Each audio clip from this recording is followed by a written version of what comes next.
with all the stock moves done and manufacturing completed, the only things remaining are the accounting records and the bills and the invoices for our clients. So let's take a look at first at the financial records that we have. So profit and loss, what do we have here? We have some cost of goods sold, and that is for some of these consumables that were reported into this from the beginning. This could be set up differently, so consumables perhaps would be better to set up to be expensed here instead of cost of goods sold, but this is just a configuration that could be adjusted. No revenue has been recognized yet, but on the balance sheet there's a lot of different things. And in here we can see that in our bank we still have all the cash, and including the deposit that we received, by the way. Then the finished parts inventory is quite high, and we also have this inventory to be received. There is a negative balance in here. There is such a big difference in here that almost zeroes out because we did not yet receive bills from our vendors. So this is basically the contra account. It's a temporary one. When we received the inventory in here for the accounting records to be created automatically without having the vendor bill, there is this negative balance. And then once we receive the bill, then we will have the liability, and this will clear out. And same goes for the unbilled shipped inventory. So we have sent out the inventory already, so it went out from the parts and finished goods inventory, but it did not get invoiced yet, so it's not a receivable. Once it gets to be into the receivables, this will also clear out. So let's go ahead and process these things right now. I'll go ahead and click on sales, and I have a couple of different things in here. So I will go ahead and filter to my orders, not just quotes, and I have this one set into invoice status. I'll click this, and this is the one where we got the down payment. So I will click create invoice in here to actually recognize the revenue. You can see in here that the originally ordered quantities were 4 and 2 for these items, and we delivered 4 and 2, but we didn't invoice them yet, so we didn't recognize the revenue. We instead invoiced the down payment. And we also have some shipping in here set at 0. Create invoice, invoiceable lines, deduct down payment. So this way the invoice will remove the down payment out of there and balance it out with these newly created items. It's set to be a draft. I'll click this, and let's see what's going on in here. So the balance is 0, so basically the down payment was already paid. Nothing needs to be added or subtracted from this. I'll click validate on this, and then these things they fill out by themselves in this case. Now going back to the sales order. So now I see that delivered and invoiced matches, so everything is done here. And now I have just a bigger order remaining here. I made some changes to it since the last recording to correct a couple of things, but let's continue on from there. So we have 5 delivered items in here out of the 10, and we can go ahead and make an invoice for these 5. So I'll create the invoice for them. 10,800, it's a draft. I'll go ahead and click validate. And now we have an invoice for these items as well. It's open. It's not paid yet, but it is open. Let's see back here. Okay, so we have something already paid here, and there's another one that's partially invoiced. And then let's go ahead and record all the bills that we have from the vendors. So the way that it normally happens is the accounts payable person receives the bills in the email or mail, and then they enter them into the system. So there is a particular place to do that.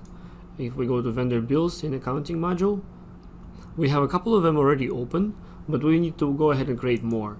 So I'll click create, and then I could say, for example, we got an order from Cartwheels, right? We got a bill for them, and it's for PO number 5. So I could see that the only open PO I have is number 5. It's for $259. I could, for example, check with the bill that I have, and it is correct. So I'll go ahead and validate this. and then I will create a new one, and for this one I will make it a plastic bin, and let's see if we have an open one. Number 8, there is an open one. I can also update these bill dates and due dates in here per the bill that I have. Validate this as well. Save, create another one, and we have this very large PO as well.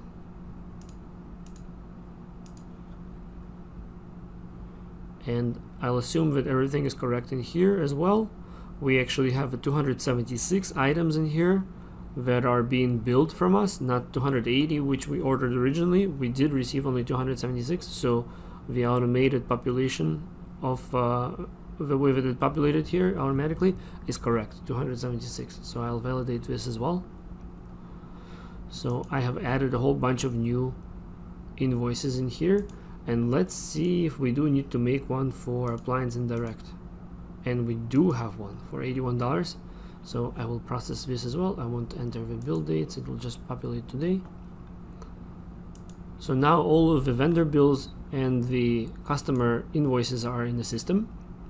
So what we can do now is we could see the different reports that we could look at. So for example, we have the aged receivables report, and here it's not much, there's not a lot of data, so it's just one invoice in here in the receivables. And in the payables there's a little bit more. All of these invoices are here. And besides that, let's look at the profit and loss and balance sheet. So the profit and loss now recognizes a bunch of the revenue that we received from the large sale. So it's here. The cost of goods sold is also there. It's here. It seems like the way that the costs and sales prices for these items were set up, it was selling at a loss. So there's an $11 loss in this case. And then the balance sheet, we have still all the cash in here.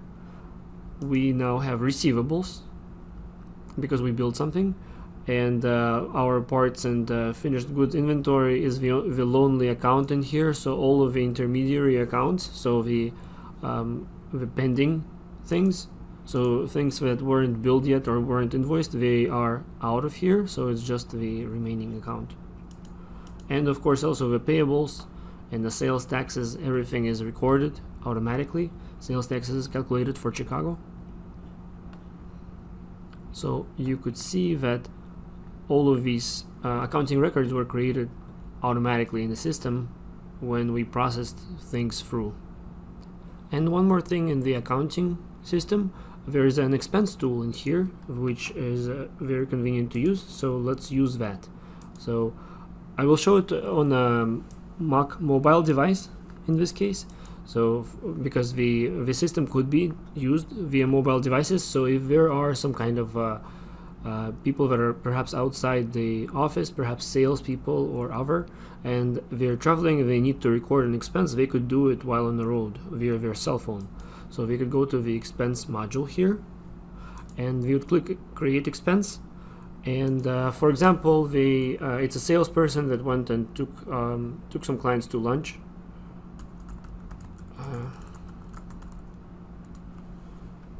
They would set up this. They pick the correct product, and then they enter the price.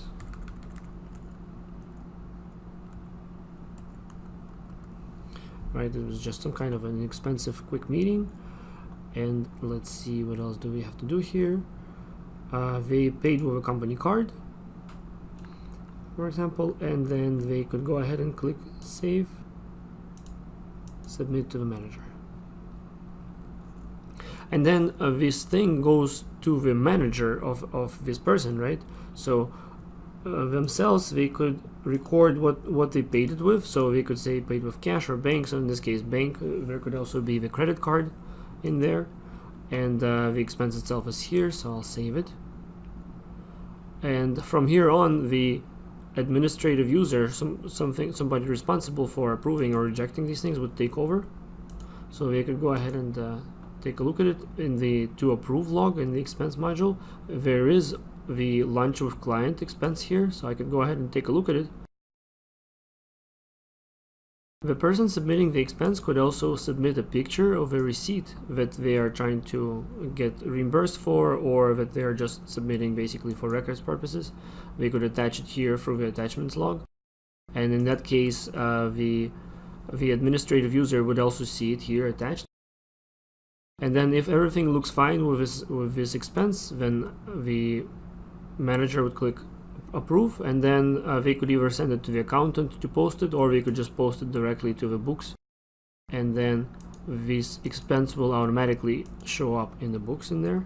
So I can look at it. If I look at the profit and loss, see the meals and entertainment, now it's part of a P&L report in here.